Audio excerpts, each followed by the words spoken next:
Welcome back, everybody, to episode 6 of 52 for the Golden Spiral series. Sorry.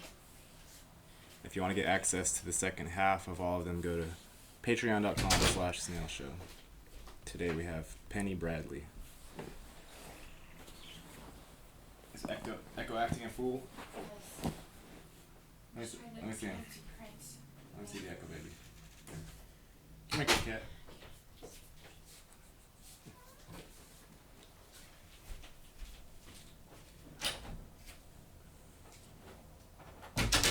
You acting up, Echo baby? Are you acting up?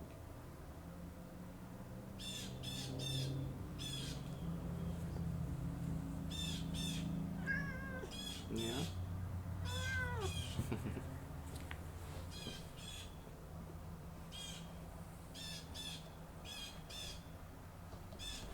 How is everybody doing today?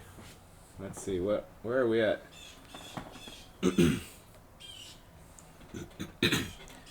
We're at Sunday, August 15th, 2021. World has not yet ended, so far as I can tell.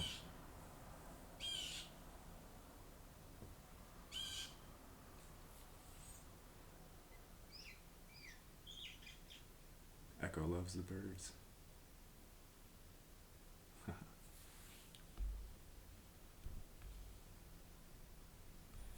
I'm sure some of you know Penny to some extent, or you have followed her. It should be an interesting show. And also, I haven't gotten any new patrons for like 2 weeks, so if anyone wants to hop on to keep that train rolling, that would be nice. My original goal was to get 1 new patron per show. So I have 52 by the end. I have 10. Still very possible. But we shall see.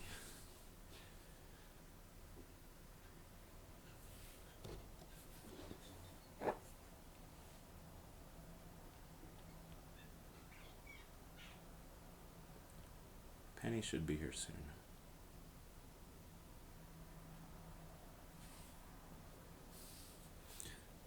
I'm sure everybody wants to see the baby.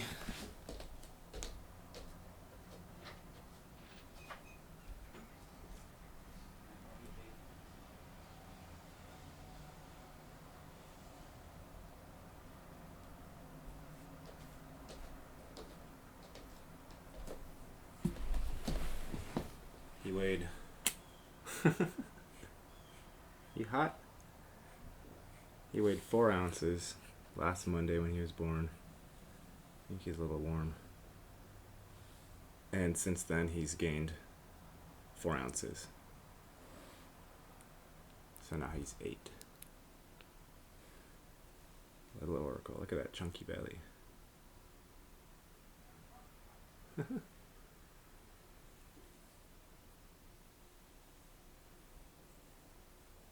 He's a cutie pie. You're a little cutie lion, huh? Yeah. Okay, Penny's here, so let's give the kitten back.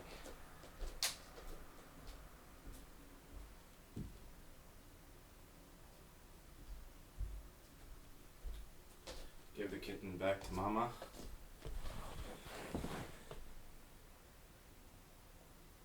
And we shall begin the show.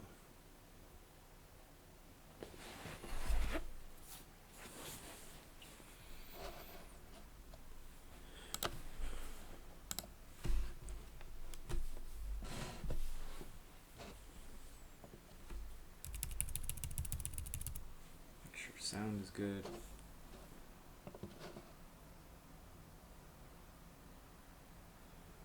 I think I pressed accept, didn't I?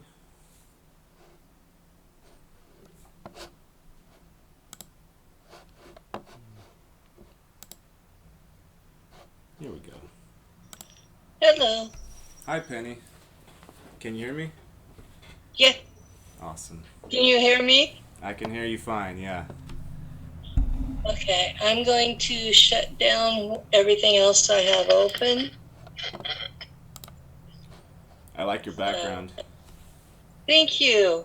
I had to start using one because I live in a townhouse and it's small, and my computer's here. My partner's computer is that way 6 feet. There's plenty of room for us to move our chairs, tap each other on the shoulder. Hey, come look at this. Yeah. But when I'm on a recording or a live stream, people were bitching about what he was doing on his computer on his time while I was talking. Really? And it's none of their fucking business. Yeah, it's true. That sounds like distraction to me. So it sounds to me like people who consider this to be entertainment. Yeah. So I've been public for 5 years. I've had a radio show for a year now. And it was, I think, the first 6 weeks or so, we got the green screen and a Zoom background. It's a nice background. Gives a feeling of spaciousness. I wanted it to be like space, but this one is really cool because it's actually Earth. I mean, look at it. Oh, your green screen's coming through. And when I get up, so yeah, it's pretty cool. It's not going to show it. There it is. It's from the space station, and it's the sunrise over Earth. Yep, I like it. It's Europe. So, and I thought it was just incredibly pretty. And I usually put my head where the sun is, so I'm not blinding people. There. Gives you a little bit of a halo, maybe? The one that I use for Skype, it makes it look like I have a crown coming off, and I'm like, oh my God.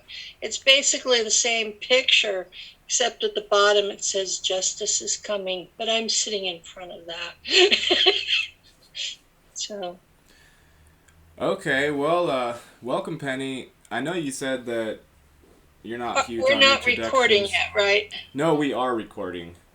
I start them a little bit early, and I kind of give a little bit of intro before I have the guests on. Sorry, I didn't warn you about that, but normally it will tell me when it's recording.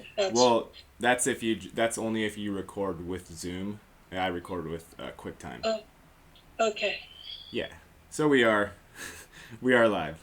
It's okay. You didn't say anything crazy. No, I just have a potty mouth. That's all. But I have that on air anyway. Potty mouth is welcome. Okay. Censorship is ridiculous right now anyway. So if you can cuss a little bit, then it means you're expressing yourself. You're being honest. For me, it's an emotional release because the topic that I discuss is so emotionally impacting to me to talk about it. That the cussing makes it easier for me to talk.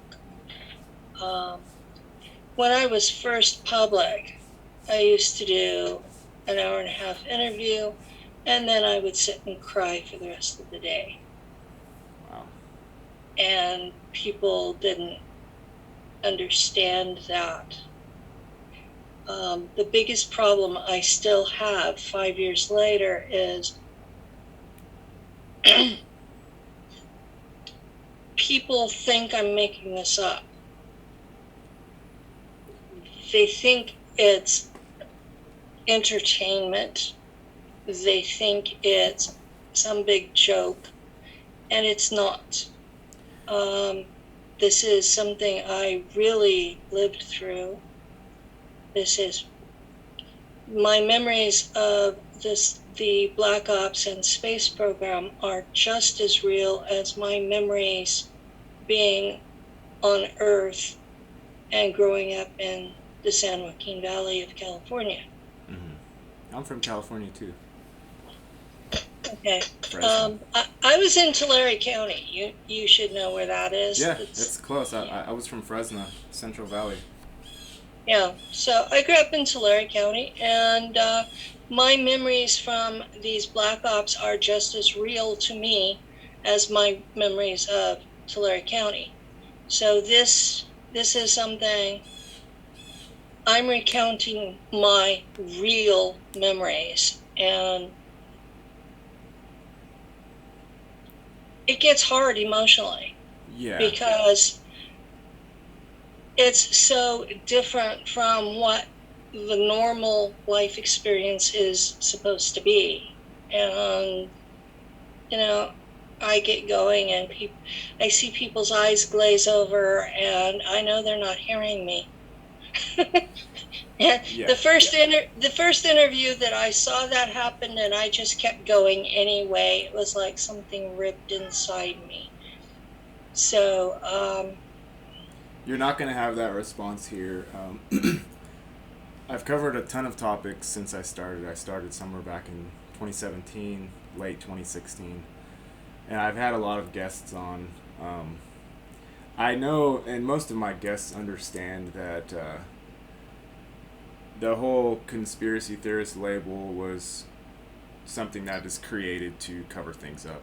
And it's very obvious now. It wasn't necessarily as obvious before the corona thing came around, but now that that's here, yeah. it's showing blatantly obviously that there are things that are trying to be hidden, and they hide them conveniently under the conspiracy theorist label, which does all it does is discredit the person saying something, makes them feel like shit, and everyone else gets to say, "Oh, there's a crazy person. Go send them off to the loony bin," you know.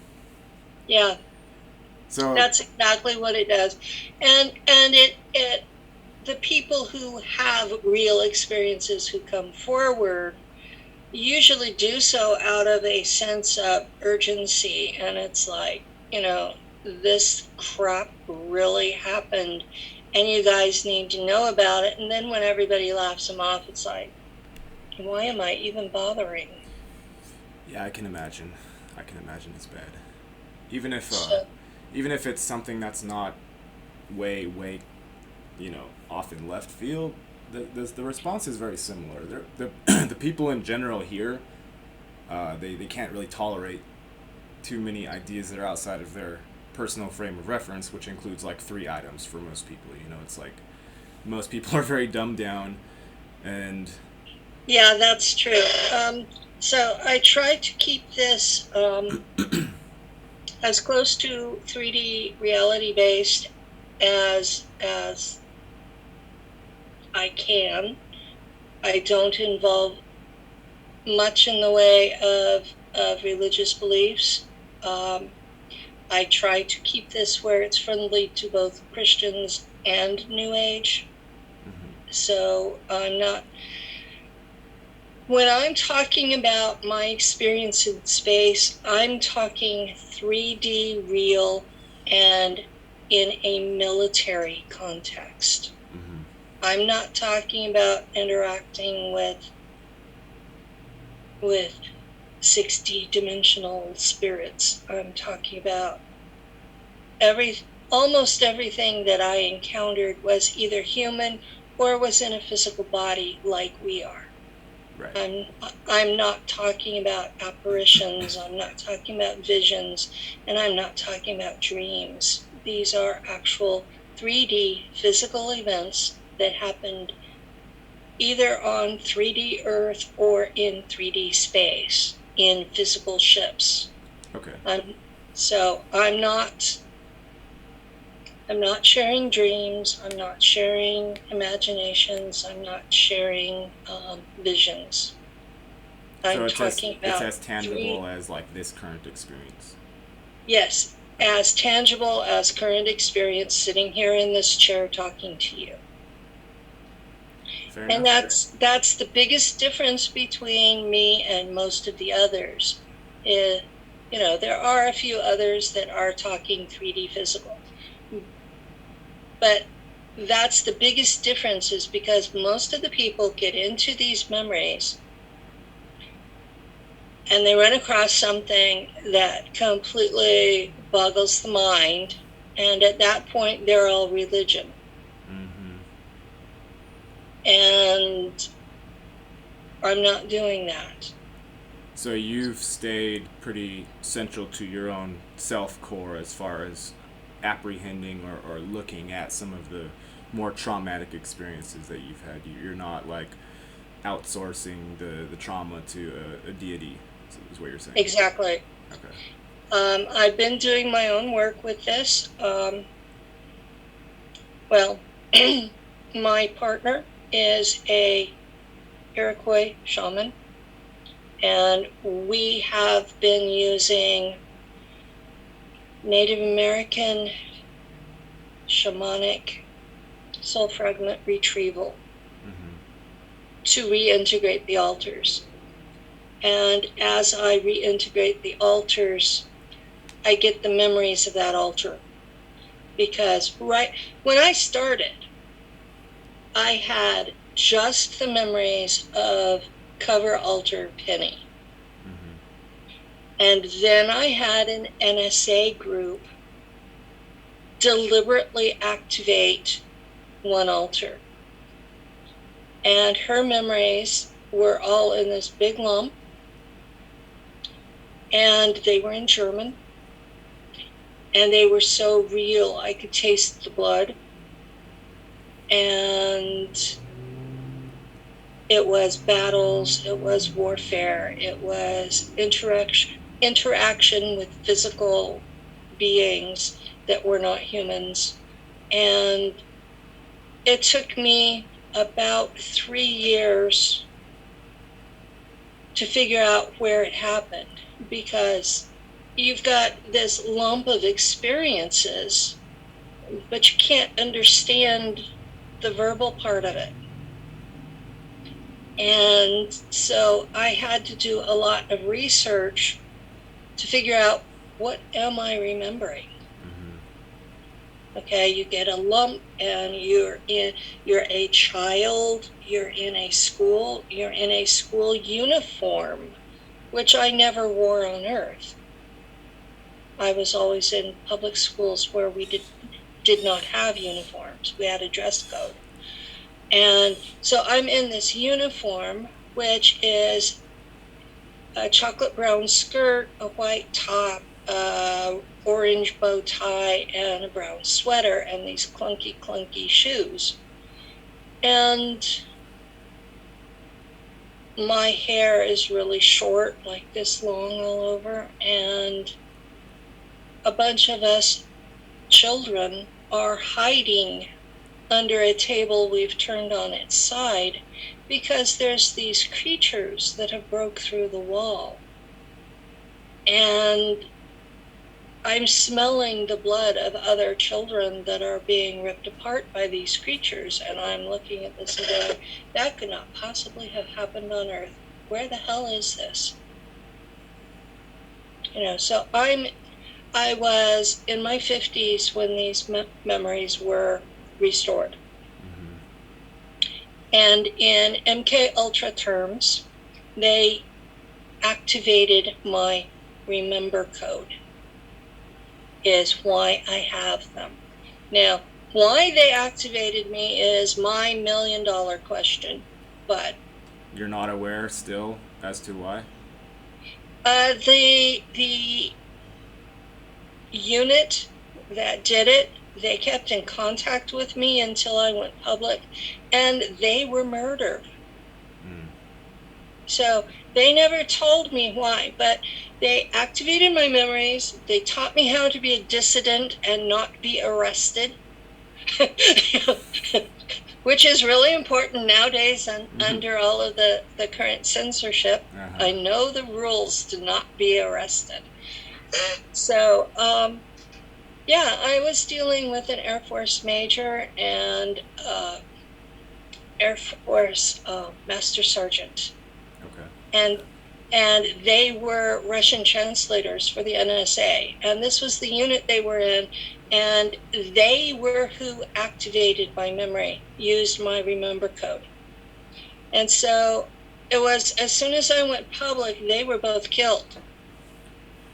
And you think that was connected? I thought so up until in about March, and since then I've done 3 interviews with a retired data entry clerk from the CIA. She uploaded my file to their CIA archive. So I am the only SSP whistleblower to have my story verified by anyone from the government. Why do you think they would do that? She said it was because I had an alter and a clone that worked in the office with her, and that we were friends, and that alter was killed in October 1984, and so my name is on their wall of honor. Okay. And that she had cried that we were that close of friends, working in the same women working in the same office. We had different ratings and pay scales, but you know, women in the same office tend to ignore that. And at least every office I've ever worked in, she came forward because I was going to leave the community. And I was tired of people making fun of me. And she came forward to verify my testimony because she had done the data entry of my file into their computer. So she knows what was in my packet, where it came from. And she told me that that particular NSA crew was in trouble for something else. It was just coincidence that it was right after I went public. Okay, I got you. So, but the feeling I had was that she didn't want me to feel guilty. Right. So, when you're dealing with agents, no matter which agency they're part of, you're like, okay, how much of this do I believe? Right, yeah. There's always going to be some suspicion, right? So, the story as I remember it, and she has verified, is that my parents were part of a group of people that the government agencies were watching because of their bloodline. And that they had arranged for my parents to meet because they wanted those 2 lines to converge. Okay. And before I was born, my DNA was modified. It was in 1955, but it was a thing similar to what they're today calling CRISPR. The DNA editing tool, and they used it to insert a DNA segment that they knew would give me psionic abilities, but they weren't sure what.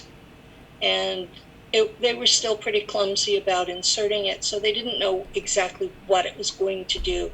They just knew what they hoped it would do. Okay.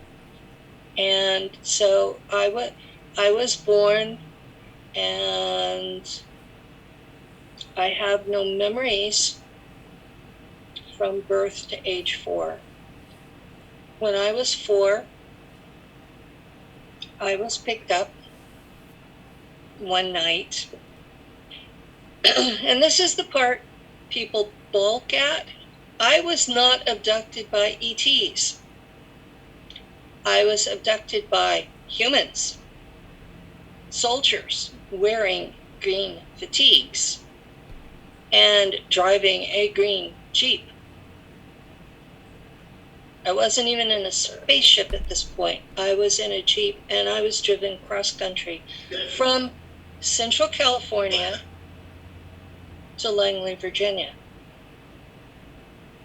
where I was kept for most of 5 years. The first year and a half or so was the mind fracture process. Yes, they actually take little kids and create alters on purpose. And I'm not going to go into a lot of detail because it's really triggering for me, and you really have more time planned here. But what they do is they torture a child to the point where the child has to decide if they want to live or not. And if they want to live, their mind will split and store the memory of that torture in a bubble with no connection to the child's normal memory. And they can access that bubble memory later and turn that into a person. So they take the actual trauma fracture piece and they can turn that into a person? That's what they're training to do. These jobs are the fractured parts, the trauma splinters. That's what they're turning into separate people in the same body. And a lot of people think that this is possession. It's not. It's a mental scar from being tortured. So I've been through 104 Christian exorcisms, and I still have altars. So it's not possession. Exorcism isn't going to get rid of it. This is something that there's a lot of work involved in reintegrating these fragments.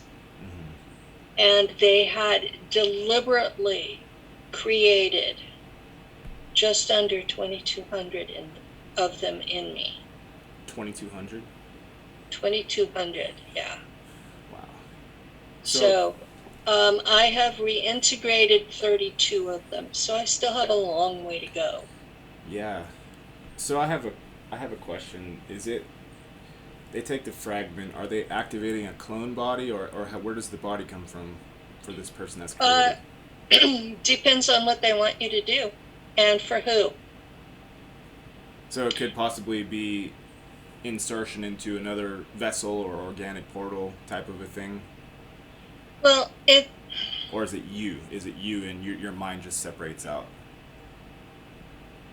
When we're talking about just alters, it's in me. In my body, it's the mind is split. Right.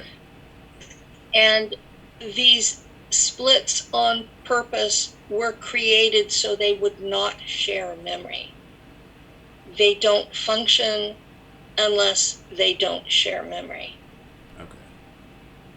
That was the whole point of them, was so they would have someone in your body that they could send to do such and such job, and the main person would have no knowledge of it, could therefore pass a polygraph. Right. So these 2,200 altars, you're saying this is all within your... Within my own mind. There's no other physical pennies, is what you're saying. There's no other physical penny that is part of this. Okay. Now, when they want to use one of those altars for a specific length of time, sometimes they will grow a clone and use consciousness transfer, which is a technology. It's an electronic thing. Okay, they'll use consciousness transfer and put that altar into a cloned body, but it's possessing the clone. when you're in your own body, it's all you. You reach all the way to the fingertips, all the way to the toes. You feel it solid, right? Mm-hmm. When you're in a clone, you're not. You're sitting on top of that person who is filling everything. Really? Really, and you can feel the difference. So it's almost like remote control or radio control rather than like fully inhabiting the body. Yeah. Okay. So all of these people who keep saying that it's an empty vessel, it's not. You are possessing someone who is de facto your identical twin. Okay. And that personality is in there still. It's just taking like a back seat. Yeah. Okay. And after about 25 years, that personality pushes out the squatter. And that's why all of those groups use 20 and back, is because they use that body until its own mind is starting to push their asset out. Okay. And then they kill the clone, and you end up back in the body you were born in.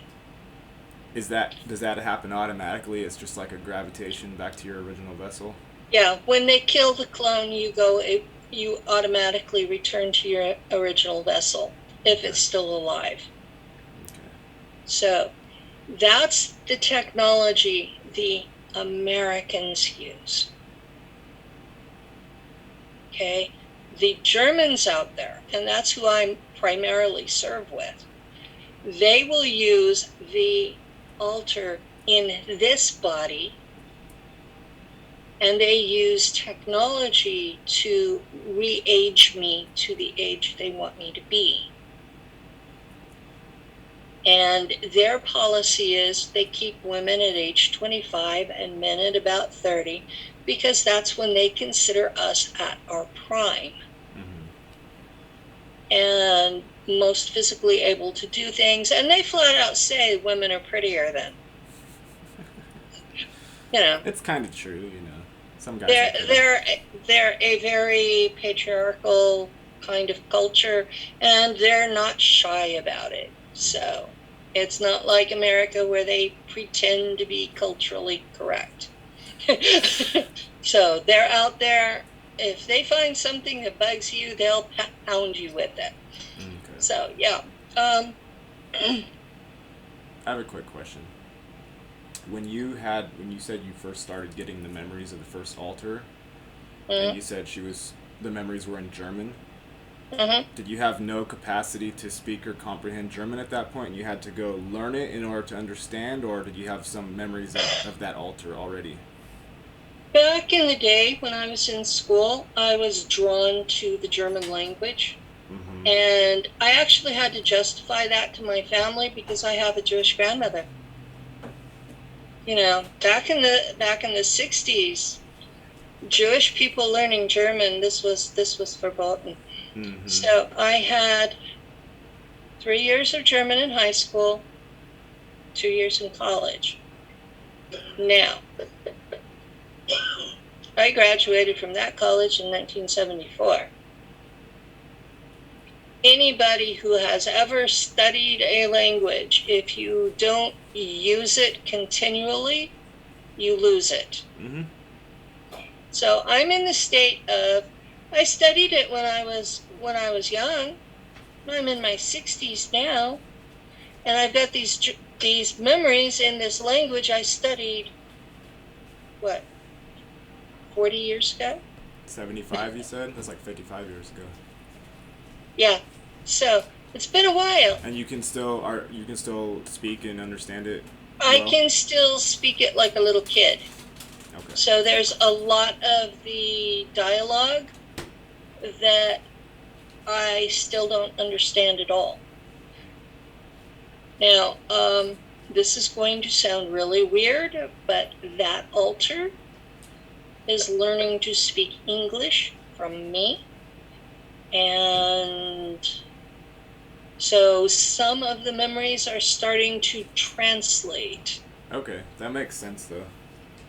So it's yeah, once they activated used my remember code. At that point, I haven't been able to turn her off. So it's she and I are here together. And sometimes she will take over the mouth and just talk to people, especially now that she's learning to speak English. And you can usually tell because she speaks English with a German accent. Mm-hmm. So, Do you find that there is a sort of competition with alters trying to talk over each other, or do you feel like there you have a central core that's moderating the fray? I have a central core that's sort of in charge, but they fight over who's going to run the mouth. And my radio show, my producer thinks this is hilarious. He sits there and he has counted how many times I've shifted in a 2-hour show. Is it obvious? It's usually, 2, maybe 3 times that I'll shift. But these alters will share memory. But I was having problems over the winter because of health issues that made it harder to control everything. Mm-hmm. And I had one show that he counted 23 different altar shifts. Wow. And I had to watch that show to even know what I'd said because I didn't have continuous memory. So yeah, this is my life. It's you have these weird memories that you shouldn't have because that's not possible on Earth, and you shift alters and they don't all share memory, so you can be going along in a conversation and you won't have continuous memory of what you said.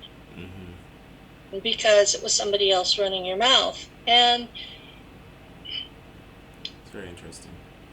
And then you talk to people and they hold you accountable for what came out of your mouth because it's you. Right. So it gets real interesting some days. And my partner, he will balk at this if I say it to him. But I swear he's a saint because I'll get up and I don't even know where 3 hours went, and I'll be sitting here and suddenly I have awareness and I'll say, "Good morning." And I can see him go, and I go, "Uh-oh." So it's like you just showed up or something, like you just woke up? It's like I just woke up and the body's been up and I've been interacting with him, but not as me. And sometimes he says I have one altar that if she wasn't a woman, he'd punch her. So I'm like, okay. And when I get up, and it's like, okay, good morning. And he goes, and I go, oh shit, what has she done to him? So if they start sharing memories, then is that a way of sort of organic reintegration? Is that how you could consider that? When they start sharing memories, that's the first step of reintegration. That first altar that was activated, she and I have been working on becoming one person again. We have continuous memory, but she still has her identity. So when I say I'm reintegrated, it means continuous memory. It doesn't mean that we're solid all the way through. So there are still signs that they were originally a different personality.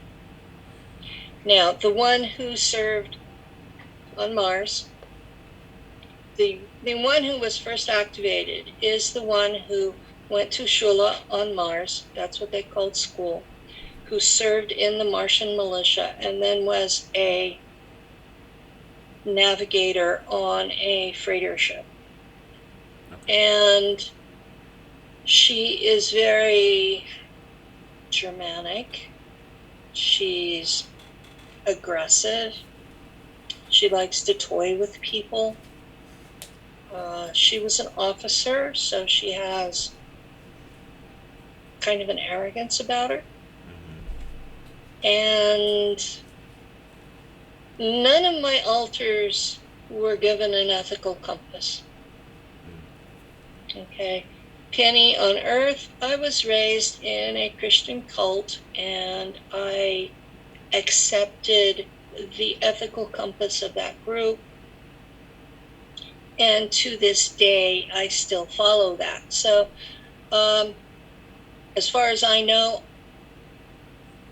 Earth Penny is the only part of it that has any kind of an ethical compass at all. Huh. You know, the one that knows right from wrong. Right. Does that make the other ones just follow a sort of survival of the fittest type mindset? It doesn't like automatically push you off into cruelty, right? You're still reacting to the environment and in how you feel fit. Okay. It's like they are what I would have been had I not been taught right from wrong. So, it's the values of the group I was trained to be part of. Okay. So, now the one that was on Mars, I call her Lieutenant Valkeelan. And that's because she was in the group of women pilots that they called Valkyries. And in German, that's Valkeelan. So she was the equivalent of a second lieutenant. So she was an officer. She flew a plane. She did air support for the war on Mars, and she collected human remains to be brought back and regenerated. The Germans in space have a technology that they got from the Mantids where they can bring you back from the dead for up to 4 months. So we would go through an area after a battle, and we would pull out all the human remains and bring those people back. And if it's a week or less, you have full memory. And the longer after that, the more memory loss you have. So they just die after 4 months after reanimation? Is that what happens? The remains will come as a person, but it won't have a mind. Okay. Well, it can develop a mind like a baby, but it won't be the person that died. It's kind of like starting from scratch, just with the memories that were on the hard drive. Yeah, it's the memory's gone. So it's you have the hardware, but you don't have the software. I got you. Is there an atmosphere on Mars, or does everyone have to wear oxygen tanks all the time? There is an atmosphere, but it's like 6 to 10, depending on where you are. The best it's like 6,000 foot elevation. The worst is more like 10,000 feet. And the worst part of Mars, okay, it's like being in the high mountains. So if once you're acclimatized, it's okay. You can move around some. But if you have to exert yourself, you need the oxygen supplement. But the worst part is the cold at night. The atmosphere is too thin to hold in the heat, and it gets abominably cold at night, every night, especially in the winter. And if you're on the surface without any gear, and it gets dark, you have an hour to find shelter or you're going to freeze to death. What's the swing like? What does it get to in the negatives, Negatives. or however you would equate it? Um, they're using centigrade there. It's 100 centigrade below zero, and it gets up to 35 or so, which is 30. What 35 I is like remember 70, right? is it being in the summertime, in the middle of the day, it's comfortable enough to be short sleeves. Okay. Surface temperatures were never warm enough to be naked. So, So everybody, you have to have shelter if you see it starting to get dark. Otherwise, you'll just die out there, right? you'll freeze to death. Okay. It's too cold. Um, most of the life forms on Mars are cold-blooded because of this temperature change. They just shut down when it gets cold. So that would be insects, reptiles. They do have some mammals, but they all burrow or live in caves. The human types, the humans from Earth, and the humans that are native to Mars all live underground. They come up to do things in the daytime and go back underground at sunset. That's why you won't see any of the bases or any of that on Google Mars, is because they're all underground. You might see the little shack that is the entry point. Now, the Mars native humans have survived since whatever incident took most of the atmosphere. And they have carvings of skulls over their doorway to their communities.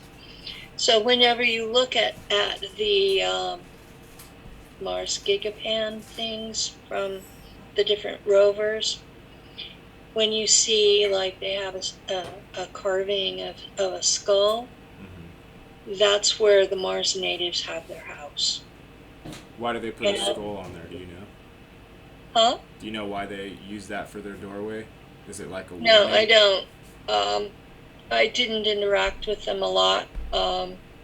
Some of the human remains that I would bring back to base would be them, because genetically they're the same as us.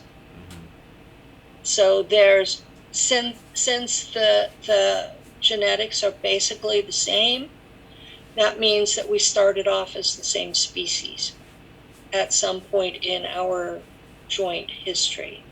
Okay. But I'm not even sure how long ago that would have been. Penny, we're coming up kind of around the 45-minute mark. I wanted to ask you before we take a quick break, and I don't know if you're able to answer this or not, but what would be the purpose for keeping everyone on Earth so fully dumb as to like not know that there's other life, if there actually is and it's flourishing and it's plentiful? What would be the purpose for that?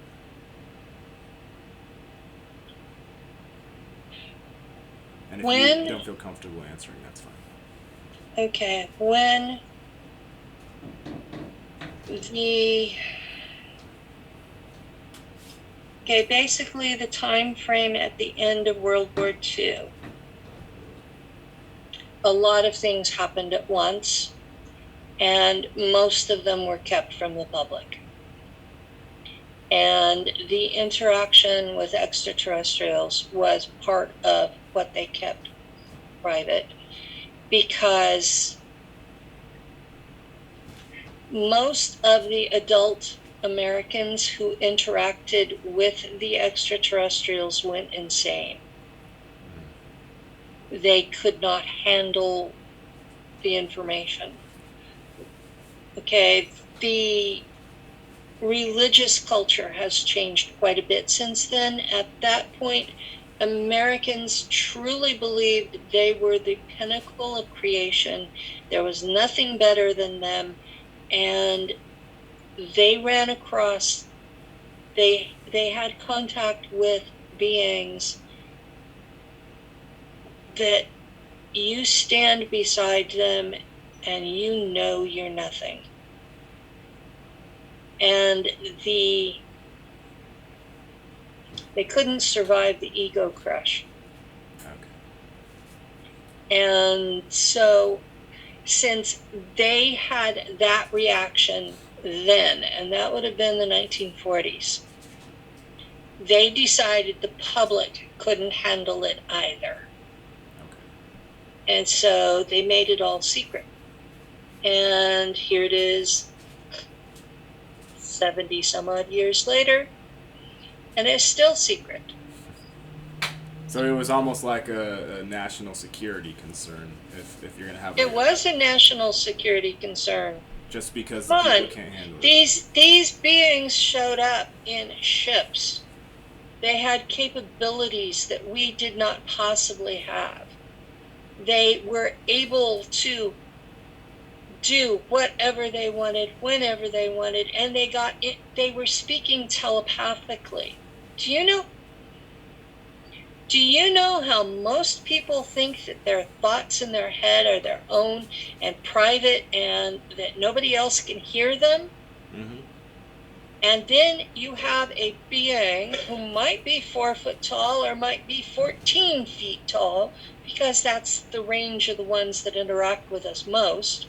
And he's standing next to you and he's not opening his mouth. He's talking to you completely in your head,